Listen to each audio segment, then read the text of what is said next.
Hello everybody, welcome to another Facebook Live. It's quite exciting, this one, because this is a Tattered Lace Flower USB and it's actually volume 2. I've done a couple of things different for you this time. First of all, every single flower on here somewhere is actually in a crescent and it's double-sided. So I'm going to put together a card that shows you how to make the most of this double-sided decoupage, because for me it's all about the apertures. It's all about the inside of the card looking really, really special. So what I've done here is you can actually print it double-sided, or you can print 2 of them and then stick them together. But we're going to take a trimmer, and although I love my caterpillar, this actually is where I need an arrow blade. So I'm going to be working with that. I've got a piece of cardstock that has come from the Halloween collection because it's got that beautiful blended colour, a piece of cardstock out of my stash, and a piece of white that's got a lovely soft metallic background, and a selection of beautiful flowers. And the way that I like to do this is I like to do my scan and cut, my cutting, and then just put them in bags so they're there ready for me to use. Some evenings, I think a lot of you know that I'm house sharing with the lovely Mel Heaton when I'm in Peterborough, and Mel's an expert on the scan and cut and she's completely got me smitten by it. And it's really chilling to sit in the evening with a glass of wine and just cut flowers or just cut things. And I keep them in little bags. I've got a little plastic box that I stack all my bags in, and then I just flick through them when I want to come up with another design. And it's often driven by the colour of the cardstock. So if this is my colour that I've got here, I'm looking at it and thinking, right, what am I going to use in terms of flowers? Well, of course, it lends itself to these beautiful purples. So the reason I wanted to choose this piece from Halloween was because I've got the very dark colour in the centre of the flowers. And then I've got this lovely graduated shade. And if I then come onto the softer colour, the softer lilac, it looks fabulous. Put the white on there and the colours are just bright and beautiful. So that was one of my choices. The second collection I looked at was this one. It's actually a wreath. And so I think I've already mentioned every flower on this USB is somewhere in one of the bouquets, whether it's a crescent, a corner, a wreath. Looks great there. Looks beautiful on that. And then the white picking up the white in the flowers. So again, 3 colours, completely different choice of flower, but it still looks amazing. And then we're going a little bit different. So this one doesn't actually have the purple in it. On the white, of course, it pops. On the dark, it looks stunning. And I wouldn't be scared of using something like that and putting that on a bereavement card. And they're the kind of cards that we don't really enjoy making, but they're a necessity. And we don't often have everything around us at the time because it's often short notice. But this does work if you put it on dark colour. It just dulls it down. And I would go back into these flowers and I would just ink them. I'd take one of maybe my Tim Holtz Distress inks and just soften that colour a little bit, or even take it into my craft studio and then bring down the colour and the saturation so it goes a dull shade, take it to black and white, and then cut it out with my scan and cut. If I bring it up into the purples, suddenly we actually notice these little tiny bits of purple that are in the flowers, and how the pink has got just a purple tint. And if I take it even more into a full sheet of purple, that pink has almost taken on that purple hue. So colour forms a very, very important part of our card crafting. And I'm going to let you into a little secret. We're not very far away from launching the next Tattered Lace subscription. And when we do, each month in the magazine, we are going to be doing a little feature. Mel is going to be doing a guest feature, and she's going to be talking about matting and layering, proportion and colour. And I'm going to do a guest feature where I'm going to be taking our crafting to the next level. So I'm going to do a more advanced project for you over more steps. So I think you'll find those interesting. But we are going to get into this kind of detail where we talk about why we choose what we choose. So I hope you'll stay with us for all of them and go on that journey. And then, of course, this would be a very obvious choice. And one of the reasons that I want to show you this is because, again, you can be snipping into your crescents. I mean, that is just stunning as a design and lends itself, again, to going on the dark card. Or, in fact, if I take that flower out the way, in fact, the white. And each time it gives you a completely different look and feel. And then this is actually the decoupage layer.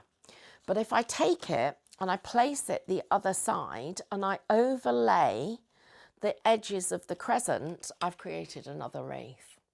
So when you're looking at these shapes and you're looking at things like the decoupage, take it and don't immediately just place it on top. Take it to the side. Take it and add it to a different part of the design. See whether it's going to change the direction of the actual fall of the flowers, or in fact whether it's perhaps it might be flourishes. But look at it and see whether there are other elements that you can bring to life. And while I put those to one side, I'm just going to bring this in and I'm going to show you how it would look if I take those little lilac flowers and I just tuck a few of the petals behind each of these elements. And what you might want to do is just run a craft knife into here and put another one of them just so it is peeking out. So again, you've got just a little bit of colour there. Or mix and match, go into the different designs and the different folders and take pieces from other designs. So this is actually a decoupage layers from the first design that we looked at. So it's not just about layering up the elements, it's about being able to enhance the design that you're creating. So let's go into creating ourselves a beautiful card. And just as a reminder, remember, this will be the first time that we've given you double-sided decoupage on every single flower that you've got in here. So I've got to decide what I'm going to do. And the first thing that I think I'm going to do is I'm going to use the purple as a foundation for my card. So I'm going to take this in here and I'm going to just use this as a scoring board. And to do that, I'm going to take my tool and I'm running it down where the blade would go. So you can see I've created that score line and it's there. It's perfect. It's a perfect right angle, I beg your pardon. You can't see the sides, but when I hold it out, you can see how level I've managed to get that. So that's a great little tip for you. The next thing that I'm going to need is need to finish off the back of the card, because just having the back missing there isn't going to work for me unless I want to do something like this. And this is where your double-sided charisma really comes into its own. And that's where, whoops, I've got them just tangled up. I've got a little daisy stuck there. So I'd place this on one side, place this over the top so we're completing the wreath as we discussed. And this for me is where this part of it is so valuable, because when I then open my card, you've got that finish inside. So instead of seeing the white back of it, that's one of the things that would definitely make a difference. So for the purpose of this, I'm actually going to do some gluing. And I don't know what's happened here. Oh, there we go. I've got two pieces stuck. So I'm taking red liner tape. Now, red liner tape is probably one of the strongest single adhesives that we have in craft in tape form. And the reason that it is so popular is, first of all, it's really easy to see because you can see the red liner. It's quite easy to get the back off because your pokey tool just slides underneath. And when you put your cardstock on and it's there for good. So my little tip, stand them up, get those two pieces of card level and flat on your desk before you press them together, because once it's stuck, it's stuck. So I've got that and I've now got it nice and straight. All I need to do is trim off this excess. So I can place this in my trimmer, lift up the bar so that they're both slid. Make sure it's in the right place.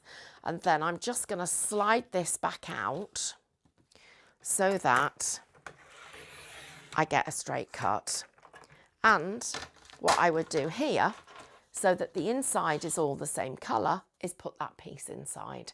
So although I've got a seam there, I wouldn't worry about that too much. What I'd be worried about is seeing two different colours.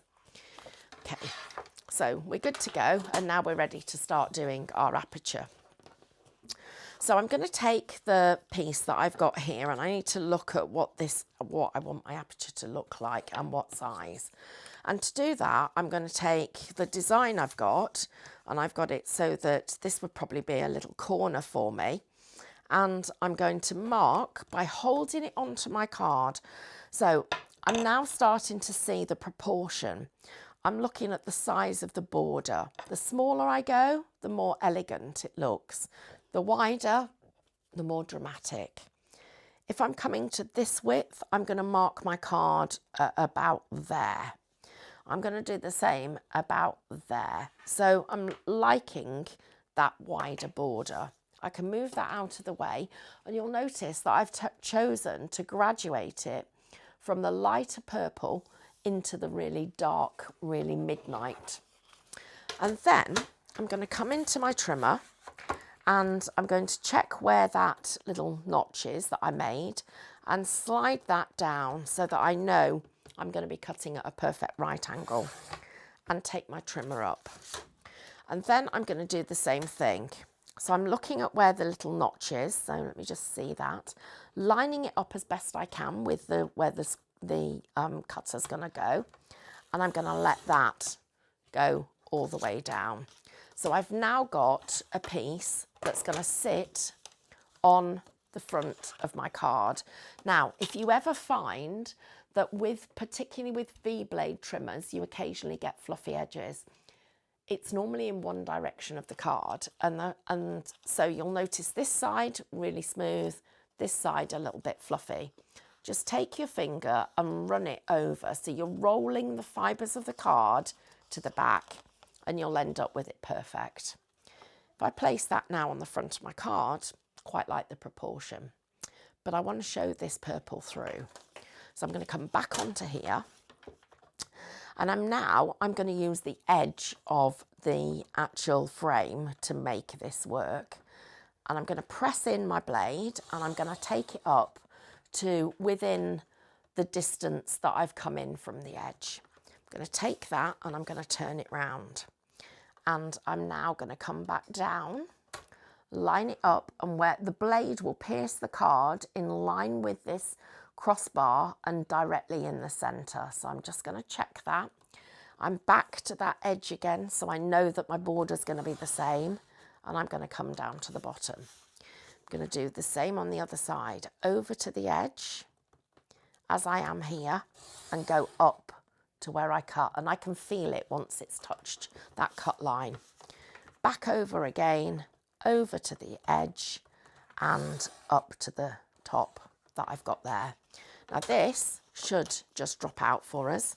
Let's roll those edges like I've just discussed with you, and I'm going to take it and place it over my card. And now you can see how showing that colour through really brings it to life.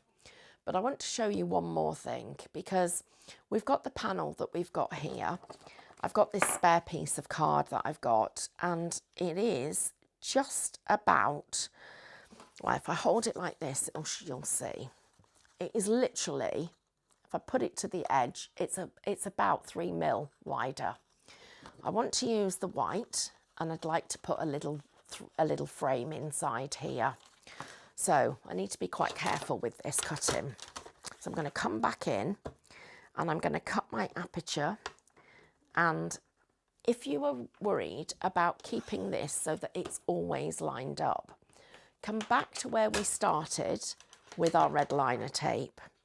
You get a small piece of tape, lift it up when you're happy with where you want to do your cutting. So you know the distance and the size that you want to cut, and put that tape just on your guillotine on your trimmer. I just need to make sure I've got it on level. It's not quite level, so I'm just going to push that down. And that is going to be my guide. So my first cut is going to go here. And I just need to mark it so that I know I've got it big enough. So I'm going to put a hole with my pokey tool. So I need you there and you're going to go there. So I'm going to remember I need a little bit wider to go behind my frame. And I now need to make that hole there. So I'm going to bring this in to the edge, go up to that hole, and then I need to go back to where I started my story and extend that line a little bit. And you can see, because I've used the guide on the side, it fitted in there perfectly. Up to the top, then I'm going to turn it, and I'm going to do again, check there, come in from the top side. That should just about go there, which it did. And then finally, one last cut, and I should be there. And all for a gnat's whisper. Never know what that expression is and always get it wrong. But just literally, it is the fibres of the card that I've just needed to pull away. So probably another 0.5 millimetre with my guillotine and I would have been there. So I've now got that little frame that's going to fit inside. Now look at the difference. So I've got the lovely soft lilac. I've got my dark frame to one side, my light frame inside, and my flowers framing the outside. So we're going to do something. We're going to assemble this card, and then I'm going to cut the aperture all the way through. So we're going to do, we're going to assemble this and pop it, let's get that foam on, like that, all the way through here.